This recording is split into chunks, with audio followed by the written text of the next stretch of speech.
Francisco, hermano. Un pape François accueilli par des milliers de spectateurs. Pour son 3e jour de visite au Mexique, il a pris la direction du Chiapas, un des États les plus pauvres du pays, enserré par de hautes montagnes et connu pour sa rébellion zapatiste au tournant du XXIe siècle. Avec ce déplacement, le pape François voulait envoyer un message fort, celui d'une église qui se veut respectueuse des cultures autochtones. Il aurait même insisté personnellement pour que la Bible soit lue dans les principales langues indigènes.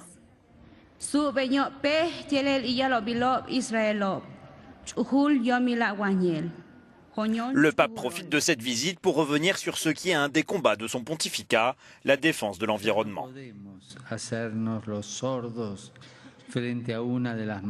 Nous ne pouvons plus rester silencieux face à l'une des plus grandes crises environnementales dans l'histoire du monde.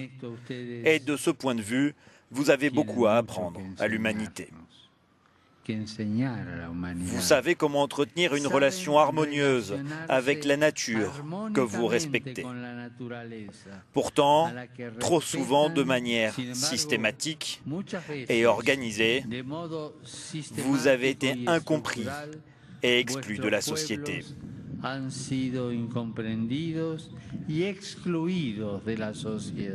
Je suis désolé, mes frères. Des excuses dans un lieu emblématique. C'est ici, il y a 500 ans, que Bartolomé de las Casas, évêque catholique espagnol, fut le premier religieux à prendre officiellement la défense des Indiens, un héritage aujourd'hui pleinement revendiqué par le pape François.